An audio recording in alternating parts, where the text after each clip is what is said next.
à igreja em Filipos, capítulo 2, dos versículos 1 ao 11. Assentados mesmo, mas com toda a reverência, estarei iniciando a leitura. O texto sagrado nos diz: se por estarmos em Cristo, nós temos alguma motivação, alguma exaltação de amor, alguma comunhão do Espírito, alguma profunda afeição e compaixão, completem a minha alegria, tendo o mesmo modo de pensar, o mesmo amor, um só Espírito e uma só atitude. Nada façam por ambição egoísta ou por vaidade, mas humildemente considerem os outros superiores a vocês mesmos. Cada um cuide, não somente dos seus interesses ou dos seus próprios interesses, mas também dos interesses dos outros.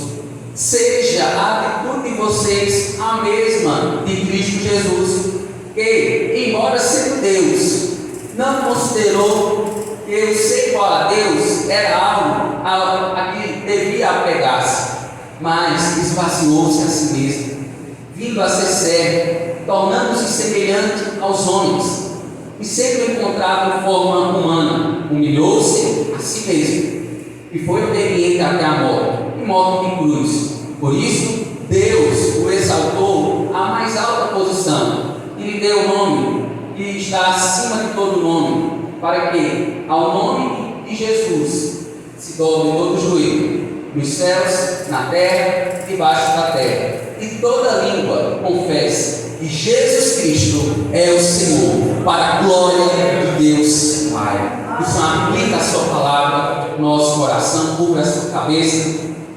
É um momento de oração com Deus. Pai, no nome do teu Filho amado Jesus Cristo, nós temos plena convicção, plena certeza que o Senhor se faz presente aqui, porque, ó Deus, o Senhor prometeu a nós que passaram os céus e a terra, mas as tuas palavras, elas permanecerão, e a tua promessa, ela é constante, ela não se acaba amanhã ou depois de amanhã, mas a tua promessa é que o Senhor estará conosco até a consumação dos céus, até o fim dos tempos, e nós cremos nas tuas promessas, cremos nas tuas palavras, que são vivas e eficazes. Ó Pai, em nome do teu Filho amado Jesus Cristo, que o Senhor Deus transforme a nossa vida hoje por completo, que nós não sejamos mais os mesmos, mas que nós venhamos a ser transformados a cada dia, a estatura perfeita do varão perfeito, o nosso Senhor e Salvador Jesus Cristo. Faz o teu reino avançar hoje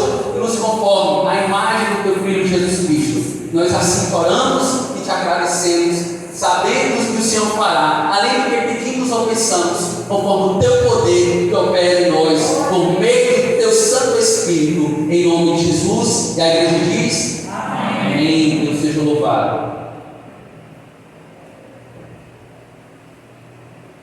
Meus amados irmãos, nós podemos perguntar o que vem a ser a humildade, o que vem a ser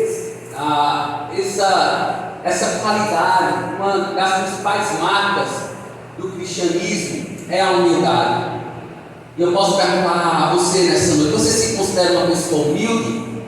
E diante do conceito, da definição de humildade, o que é ter humildade? Ou o que é ser uma pessoa humilde? Então a palavra humildade vem da palavra homos, que provém do adjetivo homens, que se designava em latim tudo que estivesse perto do solo, ou de forma rebaixada, ou no sentido de estar rente ao chão. Então a palavra humildade tem denota esse significado de coisas que estão rebaixadas, que estão a nível do chão, perto, nas proximidades do solo. Então, ser humilde, do latim, essa palavra homens, tem vários sentidos figurados: de baixa condição, de baixa estatura. Então, de fato, uma pessoa que tem um sentimento, de fato, uma característica, uma marca de estar sempre entendendo a sua pequenez, entendendo que as suas fragilidades, entendendo as suas limitações. No entanto, para nós cristãos, esse foi significado a partir do funcionário. Mas para nós cristãos, ser humilde é uma marca, de fato, que vai nos distinguir das demais pessoas que estão aí por fora, aquelas que não, de fato, não conhecem a Cristo e não sabem, de fato, aquilo que Ele plantou nos nossos corações, mas sabendo que também existe também uma graça comum, que é também dada àqueles que não fazem parte do povo de Deus, que conseguem de alguma forma trazer alguns vislumbres, alguns traços de humildade. Nós conhecemos pessoas também que não fazem parte da igreja protestante, que são pessoas também que demonstram humildade. Então é a graça comum de Deus sobre estas vidas, trazendo também a elas um vislumbre da sua ação, dos seus atributos. Então, sem dúvida, essa é uma das principais características do cristão. É um homem ou uma mulher de Deus, um homem que de fato permanece humilde. Jesus de Nazaré, ele foi plenamente Deus e plenamente homem. Uma pessoa que nasceu no berço humilde e que viveu uma vida em humildade.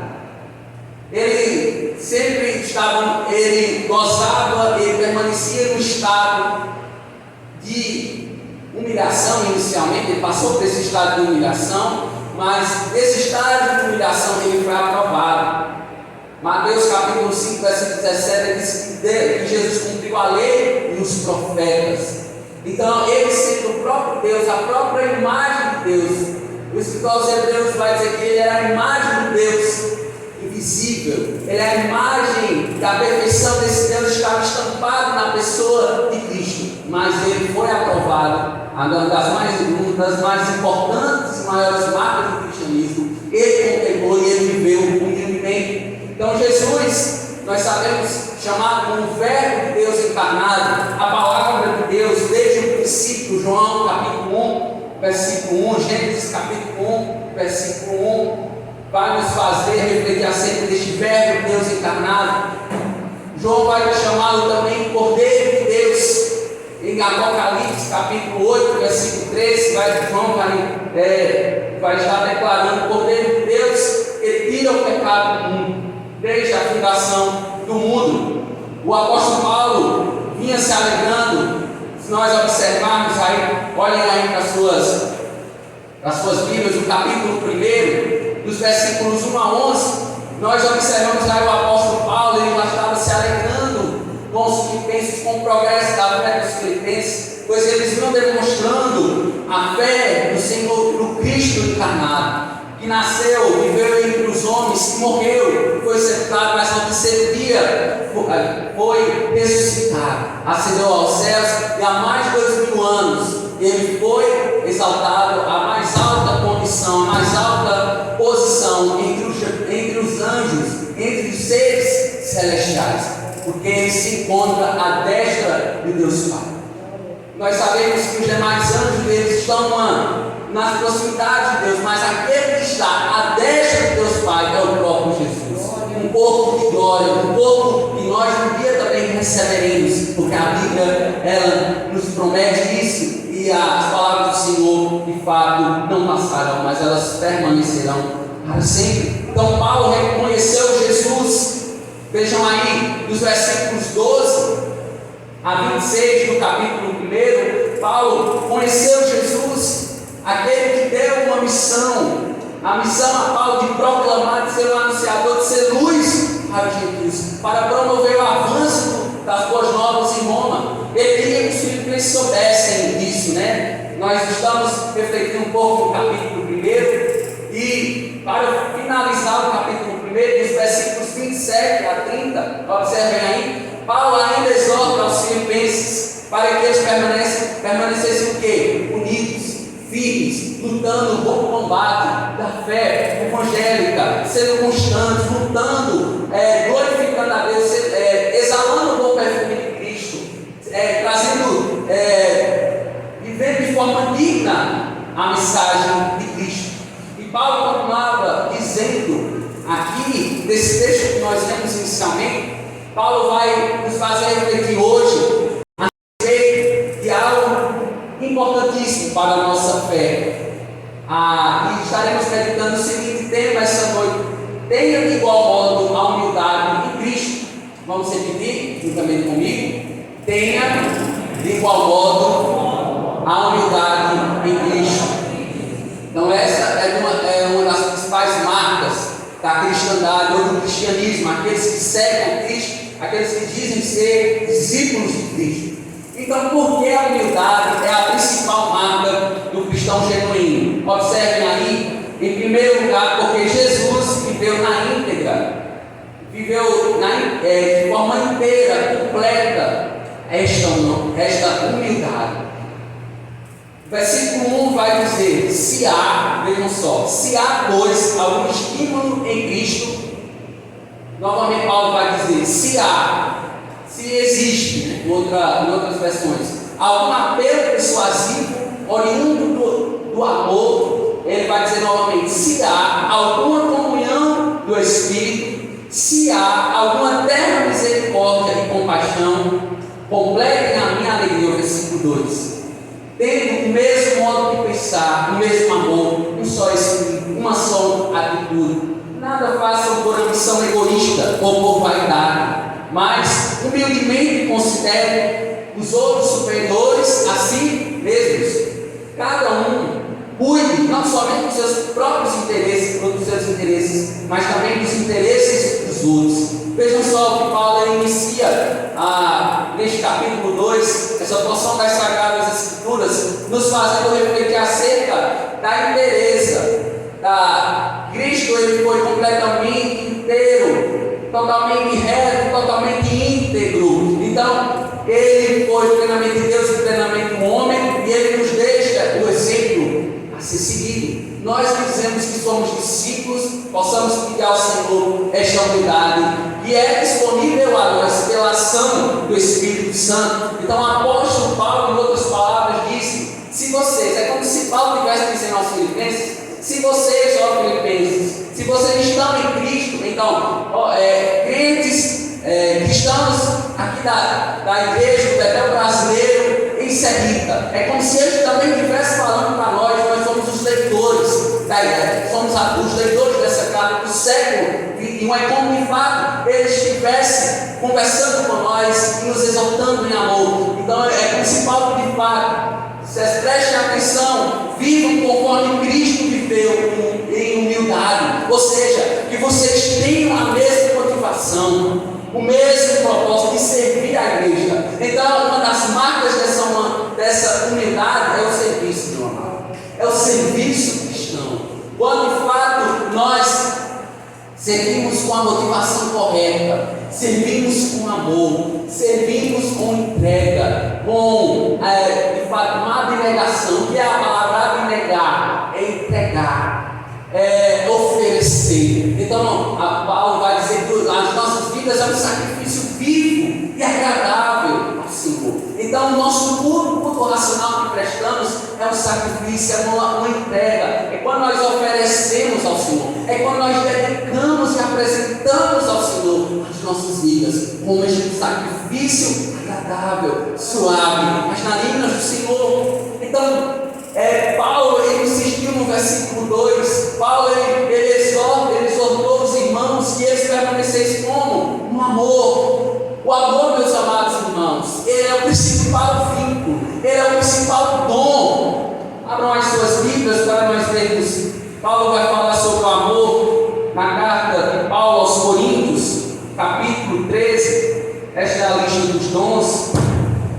E algo interessante que ele vai dizendo no capítulo 13, versículo 1 da primeira carta de Paulo aos Coríntios. Ele diz o seguinte: ainda que eu fale as línguas dos homens e dos anjos, se não tiver amor, serei como um sino que pessoa, ou como um prato de redime. Então, meu amado irmão, se nós não fizermos, de fato, não tivermos a motivação de tudo colocarmos diante do Senhor em amor, amando Ele, porque Ele nos amou primeiro, Ele se entregou por nós. Ele não veio para ser servido, mas Ele veio para servir e se entregar por sua igreja. Então é esse mesmo sentimento que nós devemos ter, e pedir ao Senhor dia após dia capacitação Porque a nossa carne muitas vezes milita, não é verdade? Contra a ação do Espírito Santo. Ela luta, ela batalha contra a ação do Espírito Santo. Então que nós vamos alimentar mais o nosso Espírito, que nós vamos mais andar no Espírito Santo. Como a carta de Paulo a Gálatas, né? A igreja na Galácia, ele orientava os irmãos: andem no Espírito, vivam o fruto do Espírito, que é disponível a vocês. Então Paulo pediu para eles: façam tudo em amor, por amor, aquilo que foi brotado no coração de vocês. Então transmitam, revelem esse amor através do serviço, né? Do serviço cristão. Então, meu amado irmão, minha amada irmã, que nós possamos pedir ao Senhor que Ele venha nos dar um coração que venha transpor e venha refletir a humildade. Paulo louvava a Deus pela igreja em Filipos, meus irmãos. A gente observa isso aí no versículo 2, porque aqueles irmãos eles estavam avançando, estavam progredindo gradativamente na comunhão em Cristo, eles já gozavam dessa comunhão. Eles demonstravam generosidade, diferentemente das outras localidades, das outras cidades que Paulo implantou igrejas. Esses irmãos, eles demonstravam essa generosidade, eles demonstravam essa compaixão, pessoas misericordiosas, sim, claro, pessoas também falhas, pessoas limitadas, pessoas pecadoras, mas que de fato Paulo já, por meio das cartas que ele ouvia, dos viajantes que traziam as correspondências para ele, né? Porque aqui no contexto, como sabemos, Paulo estava preso. Então Paulo via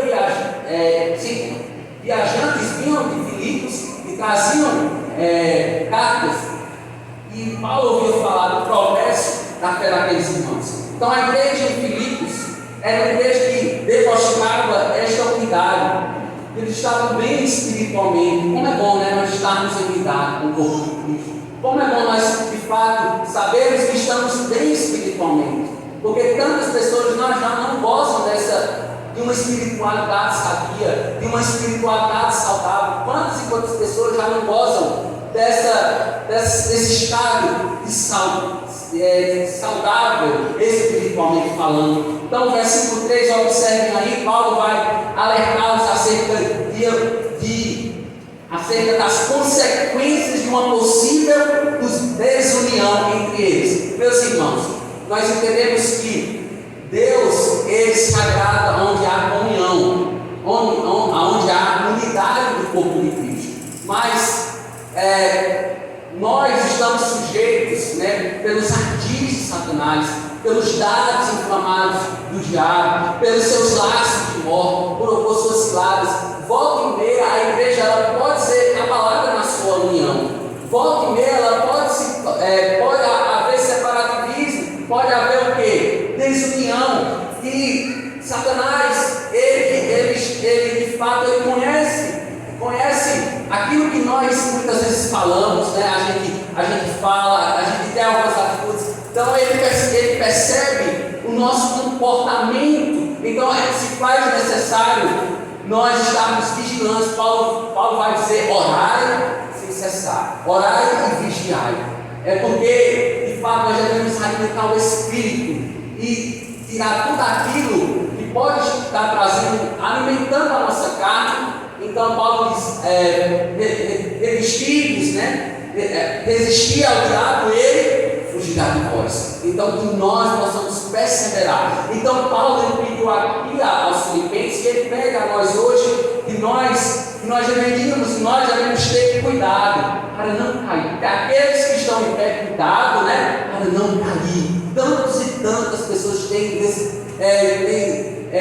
desviado, tantas e tantas pessoas têm caído, têm saído do caminho do Senhor, porque não oraram, não vigiaram, não foram prudentes no falar, não foram prudentes nas suas atitudes, nos seus pensamentos, né? Então Paulo, abram as suas Bíblias na primeira carta de Paulo aos Coríntios, capítulo 1.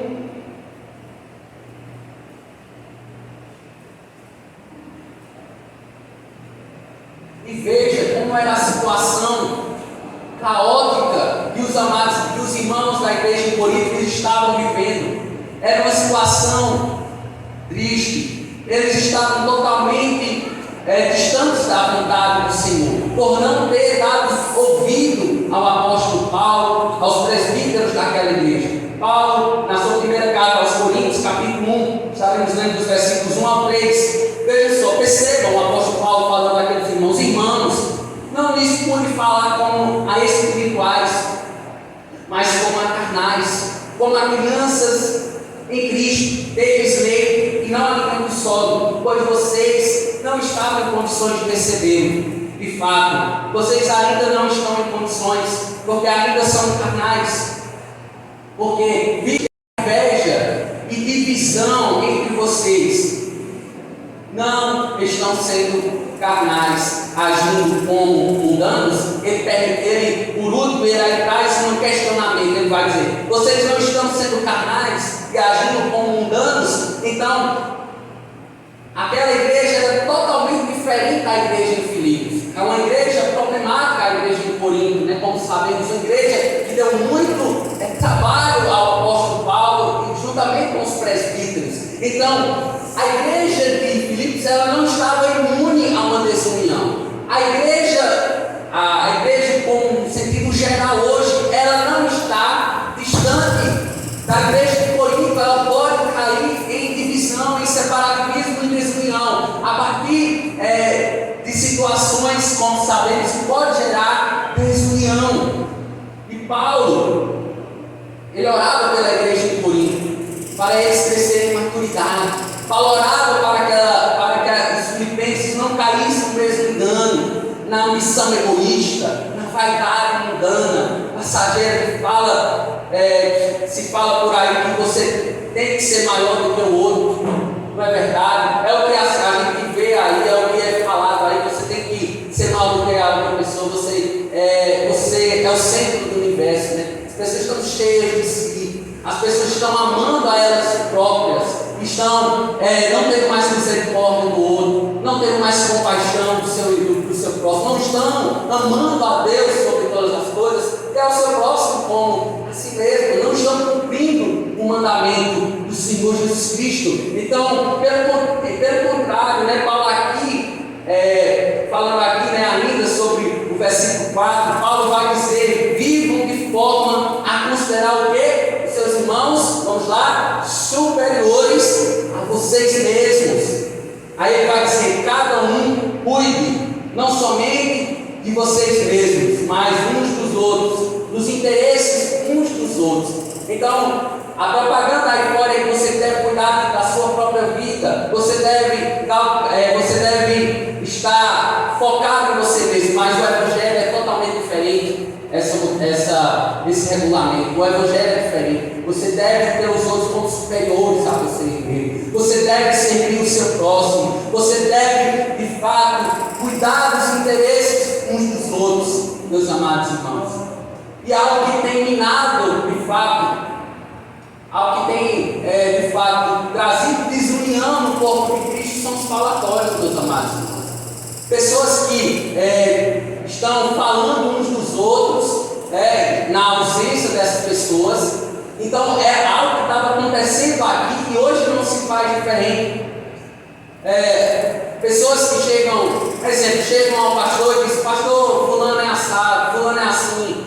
Meus irmãos, isso de fato é totalmente contrário ao que o Senhor nos ensina nas Sagradas Escrituras. Se você tem algo a falar do seu irmão, e você chama este irmão, na verdade, a Bíblia diz, você deve chamar o irmão e pedir a ele que haja uma sinceridade na conversa, no diálogo, porque certamente o Senhor vem a restaurar, certamente o Senhor tem a restaurar as vidas, porque quando nós confessamos uns aos outros nossos pecados, certamente Deus nos restaura, físico e espiritualmente. Só que quando nós falamos na ausência do irmão, muitas vezes nós ouvimos por aí coisas que não são verdades, são meia-verdades. Meia-verdades é o quê? É uma mentira completa. E o pai da mentira a gente sabe que é Satanás. Ele é o enganador, ele é a antiga serpente, ele é o dragão. Então, se nós dizemos que servimos ao Senhor, devemos evitar sempre os falatórios, sempre ouvir mais e falar menos. temos que ter cuidado com a nossa língua, porque a nossa língua, depois de uma palavra dita, ela não pode voltar, meu irmão. Depois que você fala uma palavra, há feridas, há pessoas que são machucadas. Então, que nós possamos pedir ao Senhor, refreie minha língua, porque o diabo vai dizer que ela é o menor órgão do corpo, mas ela é indomável, ela é absurda, porque ele vai dizer como pode de uma mesma fonte proceder água doce e água amarga. Isso é um absurdo, é um paradoxo, mas esse de fato é esse menor órgão do nosso corpo. A nossa língua ela é indomável, ela pode colocar o nosso corpo todo em chamas, como o diabo. Claro. Então isso, meus amados, estava acontecendo na igreja de Filipenses, e não é diferente no nosso tempo, pode acontecer conosco. Nós não somos melhores que os crentes em Filipos, então devemos sempre prestar atenção, ter um cuidado, sempre pedir ao Senhor sabedoria. Amém, meus amados? Então, irmãos, se é de você, se é de nós falarmos mal de alguém, ore por essa pessoa, chama a pessoa, ore por ela. Meu irmão, vem aqui, quero orar por você. Deus me inquietou, colocou no meu coração para orar por você. Então, se você não concorda com certas atitudes das pessoas, chega a ela, seja sincero, abra o seu coração. Hoje é o que se faz mais necessário em toda a história do cristianismo, é de pessoas sinceras, meus amados. A Bíblia diz, que quem ganha um amigo, ganha um irmão, porque os amigos de verdade, eles são sinceros. Você comete, nós somos falhos, nós somos limitados e somos pecadores, meus amados. Nós falhamos diariamente. Então, mas é necessário que a gente faça o quê? Se a gente falhar com o irmão, pedir perdão. Não vai estar diminuindo a gente. Não, de forma alguma isso não diminui. Não, absolutamente não. Porque quando nós pedimos perdão, Deus, Ele derrama o seu bálsamo sobre as nossas vidas. Nós somos aliviados espiritualmente. Nós somos renovados, somos curados. Quer sejam de doenças físicas, mas também espirituais. Amém, meus amados? Então, que nós venhamos orar mais pelos uns aos outros, chorar mais com os que choram, se alegrar mais com os que se alegram, e entender que no nosso meio, como no meio da igreja em Filipos, há irmãos mais fracos espiritualmente, aqueles irmãos que precisam de um amparo da nossa mão, da nossa ajuda, então que nós possamos, os mais maduros na fé, os mais veteranos, que estão mais vivendo a peregrinação, que nós venhamos acudir esses irmãos, amparar esses irmãos com amor, com cuidado, sendo diligentes no amor, em todos, gozando desta alegria do Espírito Santo com o irmão, e de fato isso agrada a Deus, isso traz honra, louvor, isso traz de fato exaltação. Então Paulo queria que eles entendessem isso, e ele quer que nós possamos entender nesta noite, darmos um bom testemunho, nosso testemunho, quando de fato nós damos esse bom testemunho, por aí as pessoas nos conhecem como pessoas misericordiosas, compassivas, pessoas que ajudam, que de fato observam a dor, o sofrimento alheio, mas não conseguem só observar, mas têm atitudes, ações que glorificam. Então, que nós sejamos não somente ouvintes, como o Tiago disse, mas praticantes das sagradas Escrituras. Então, a afirmação que nós estamos meditando essa noite é: tenha de igual modo a humildade em Cristo. Porque a humildade é a principal marca do cristão genuíno. Em primeiro lugar, vimos porque Jesus viveu na íntegra, completo, a humildade. Em segundo lugar, porque Jesus, mesmo sendo o próprio Deus, foi o quê? Servo. Observem aí o texto, versículo 5. O texto diz o seguinte: seja a atitude de vocês a mesma de quem? De Cristo Jesus, que embora sendo Deus, não considerou que o ser igual a Deus era algo a que devia apegar-se, mas esvaziou-se a si mesmo, vindo a ser servo, tornando-se semelhante aos homens. Então Jesus ele desceu na mais baixa humilhação, no mais baixo nível, né? Ele se humilhou. A humilhação de Cristo foi uma humilhação moral, uma humilhação física e uma humilhação espiritual. No versículo 5, ele vai dizer: tenham a mesma atitude de Cristo, ou seja, o mesmo sentimento. Uma pessoa convertida, né? Uma pessoa convertida, ela pede ao seu discernimento para sempre estar pedindo ao Senhor sabedoria no que vai falar, para as atitudes, as ações, o que pensar, porque, como sabemos, somos falhos e devemos, dia após dia, dar mais ocasião ao Espírito. Como nós faremos isso? Ter uma vida devocionalmente nas Sagradas, orando diariamente. Então a gente deve alimentar o Espírito em detrimento da carne. A carne ela precisa ser mortificada. Paulo vai dizer, né, em Gálatas capítulo 5, versículo 24, que aqueles que estão em Cristo Jesus, o que é que eles vão fazer? Mortificarão a carne. Então, nós outrora vivíamos o quê? Nas nossas paixões, né? Nas nossas paixões infames, a carne que de fato reinava, mas hoje quem reina em nós, na verdade, é o Espírito Santo da verdade. Então que nós possamos alimentar o Espírito Santo em detrimento da nossa carne. Amém? Então, Paulo continuava exortando aqueles irmãos filipenses. Paulo tinha certeza que eles eram convertidos no Evangelho da Graça mediante a fé em Cristo. Em Tito, abram as suas Bíblias, em Tito capítulo 3, versículos 4 a 7.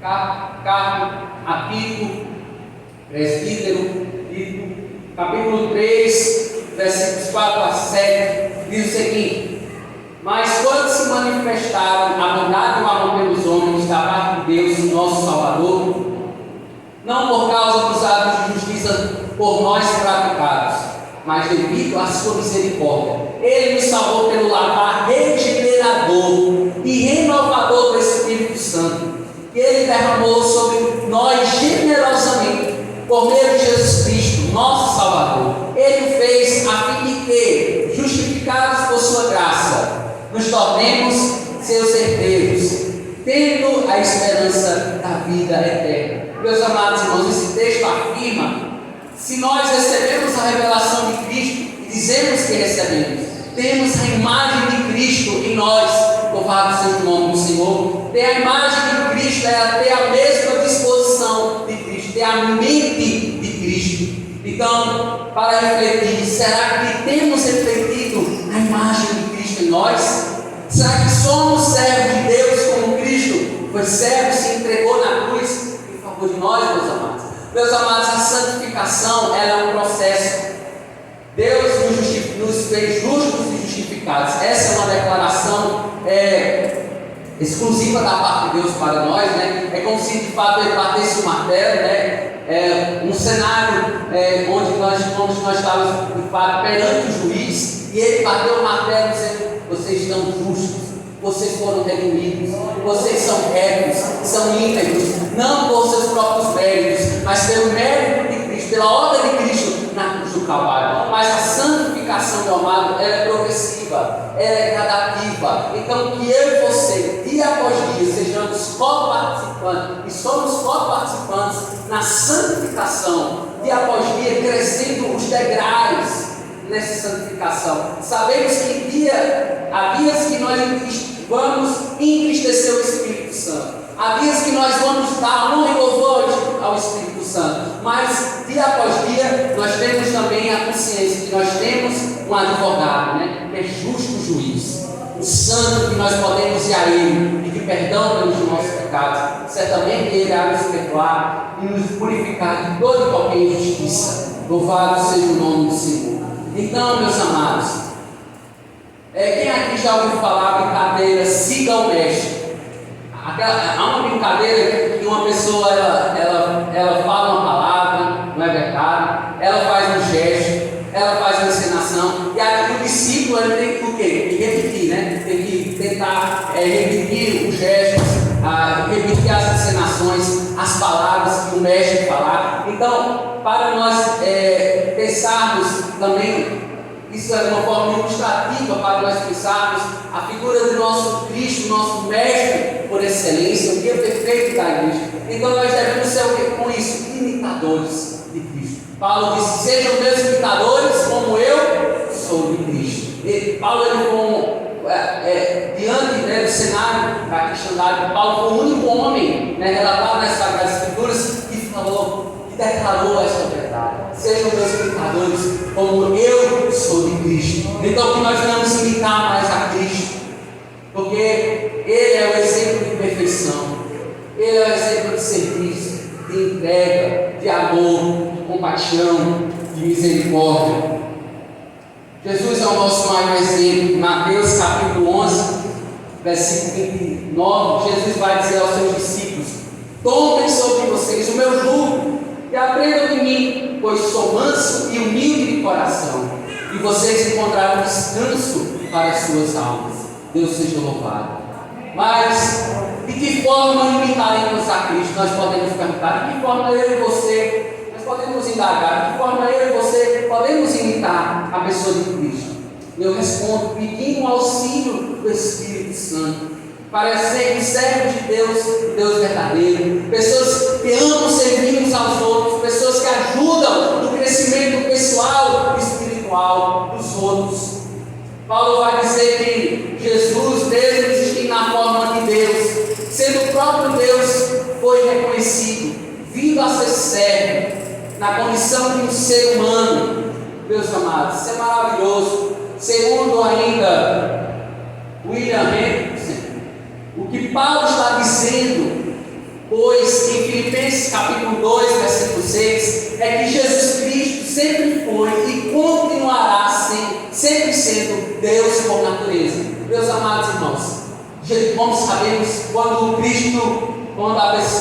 Jesus ele se encarnou, a segunda pessoa da Trindade se encarnou na pessoa de Cristo, nós sabemos que ele era plenamente Deus e plenamente homem. Ele tinha a natureza humana e tinha a natureza do próprio Deus. Então, meus amados, ele continuou sendo 100% Deus, 100% homem. Paulo vai dizer no versículo 7 que Cristo, ele se esvaziou de sua existência na forma de igualdade a Deus. Então, como nós podemos ainda refletir acerca disso? Jesus tinha a natureza divina, ele tinha todo o poder na sua primeira vida, é verdade isso. Ele mesmo vai declarar em João, capítulo 10, na Evangelho de João, capítulo 10, versículo 30, eu e o Pai somos um.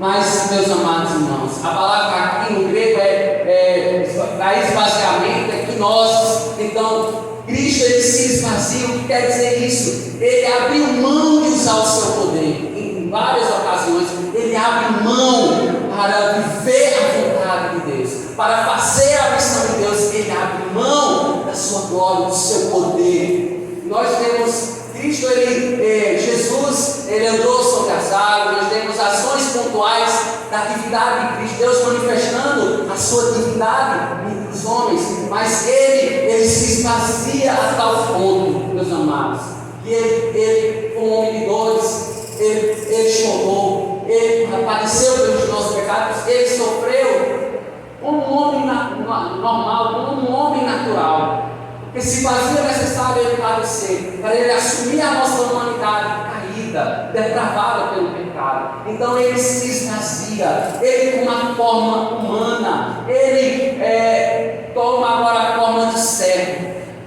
Meus amados, se nós pararmos para pensar, e Cristo ele poderia ter permanecido no céu sem nenhuma carga de culpa pelos pecados do mundo, não. Mas ele veio como servo obediente, o servo sofredor. Na sua encarnação ele tomou sobre si a carga dos pecados da humanidade, os pecados daqueles que iriam crer no seu nome. O apóstolo João vai dizer em seu evangelho, a declaração de João Batista, João capítulo 1, versículo 29, no dia seguinte João viu Jesus aproximando-se e disse: vejam, é o Cordeiro de Deus que tira o pecado do mundo. Isso de fato não foi o homem que revelou a ele, mas o próprio Espírito Santo o revelou. com a igreja pelos séculos dos séculos, gerações, as gerações presentes e futuras. Ou seja, Jesus é o único juiz imaculado que jamais cometeu qualquer pecado. Segundo Coríntios capítulo 5, versículo 21, diz: Ele fez pecado por nós, para que nele fôssemos feitos justiça de Deus.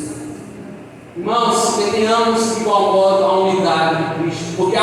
Então, por que a humildade é a principal marca do cristão genuíno? Em primeiro lugar, vimos porque Jesus viveu na íntegra a humildade. Em segundo lugar, porque Jesus, mesmo sendo o próprio Deus, foi servo. Por último, porque Jesus humilhou-se a si mesmo, sendo exaltado por Deus.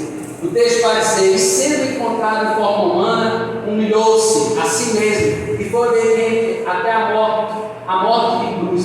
Por isso Deus o exaltou à mais alta posição e lhe deu o nome que está acima de todo nome, para que o nome de Jesus se dobre todo o joelho, no céu e na terra, e debaixo da terra, e toda língua confesse que Jesus Cristo é o Senhor, para a glória de Deus Pai. Vamos pensar, meus amados irmãos, Jesus sendo plenamente homem, plenamente Deus, Jesus sendo imortal, tomou a forma humana mortal, cheio de fragilidade, sujeito à enfermidade, à dor, sofrimento, à fome, à sede, a tentações, à morte e à morte de cruz. Na época, foi morto numa cruz. Gálatas capítulo 3, versículo 13 vai dizer: Cristo nos redimiu da maldição da lei, quando se tornou maldição em nosso lugar, pois está escrito: maldito todo aquele que for pendurado no madeiro. Ele se fez maldito por sua igreja, meus amados. Tem muitas pessoas que vão a Cristo, amam a Cristo, né? Dizem que amam a Cristo, mas não amam a igreja. Isso as pessoas se dizem ser desigrejadas. As pessoas que amam a Cristo, na verdade, amam que as pessoas ouvirem Cristo, mas não amam a igreja. Isso é totalmente antibíblico. As pessoas que amam a Cristo amam estar e viver congregando na igreja, sendo a igreja, a Assembleia dos Santos, o povo de propriedade exclusiva de Deus. Então é incoerente você dizer que ama a Cristo e não amar a igreja de Cristo, porque Cristo se entregou por sua igreja, Cristo se entregou por sua noiva, meu amado. Um preço de sangue foi derramado no madeiro. Então, meus amados irmãos, que nós possamos nos manter íntegros e fiéis a Cristo em toda e qualquer circunstância. Ele foi o servo sofredor, Ele morreu a nossa morte. Jesus, meus irmãos, Ele, para que nós pudéssemos ter vitória sobre a morte e termos a vida eterna, Jesus, Ele nos substituiu naquela cruz. A Paulo vai dizer que se Cristo não tivesse sido ressuscitado ao terceiro dia, a nossa fé seria o quê? Vã. Mas Ele ressuscitou, por isso nós temos vida e vida abundante. Paulo vai perguntar na carta de Paulo, primeira carta de Paulo aos Coríntios, capítulo 15, versículo 55. Paulo vai fazer uma pergunta: onde está a morte, a sua vitória? Onde está a morte, o seu aguilhão? O aguilhão da morte é o pecado, e a força do pecado é a lei. Mas graças a Deus, que nos dá a vitória por meio de nosso Senhor Jesus Cristo.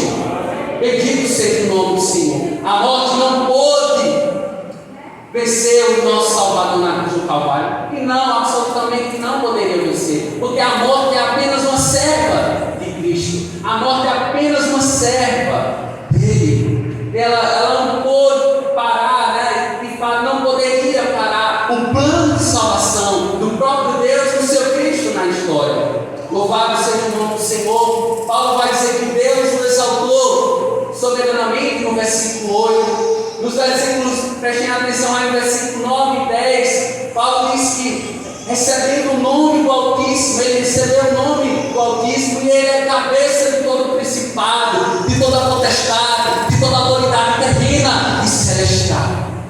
Paulo também vai nos dizer que um dia todo joelho se provará a Jesus. Todas as pessoas que estão na terra, ou debaixo da terra. Então todo dia os ímpios, os ateus, um dia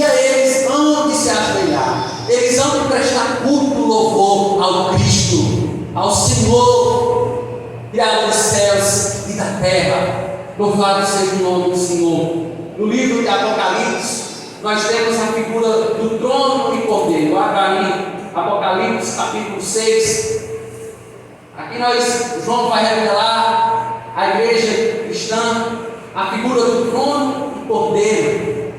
Jesus, o Cordeiro de Deus, pertence a Jesus, pertence o trono. A Jesus pertence o louvor e a adoração. Então, o apóstolo João, na revelação de Jesus Cristo, em Apocalipse capítulo 6, versículo 12, vai dizer: observei quando ele abriu o sexto selo, houve um grande terremoto, o sol ficou escuro como tecido de crina negra, toda a lua tornou-se vermelha como sangue, e as estrelas do céu caíram sobre a terra, como figos verdes caem da figueira quando sacudidos por um vento forte. O céu foi se recolhendo como se enrola um pergaminho, e todas as montanhas e ilhas foram removidas de seus lugares. Então os reis da terra, os príncipes, os generais, os ricos, os poderosos, todos os homens, quer escravos, quer livres, esconderam-se em cavernas e entre as rochas das montanhas. Eles gritaram: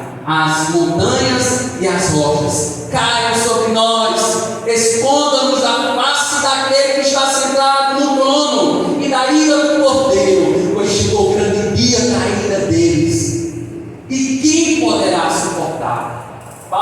João vai dizer aqui que há um dia destinado para a ira do cordeiro, onde Deus vai de fato derramar a sua ira por meio do cordeiro de Deus, que tira o pecado do mundo, aquele que caberá de julgar vivos e mortos. João aqui nos faz refletir que a intensa glória do Cordeiro de Deus, e ele faz uma homenagem. Isso aqui é um cântico da homenagem, uma homenagem feita pelo apóstolo João, né? O Cordeiro de Deus revelando a sua ira para o apóstolo. E diante dessas verdades bíblicas, devemos ter algumas atitudes. A primeira, devemos ser humildes como nosso mestre por excelência. A segunda atitude, devemos buscar servir a Deus e a sua igreja em gratidão por tudo. Terceira e a última atitude, meus irmãos, devemos ter um espírito humilhado diante do Senhor de Deus. Amém?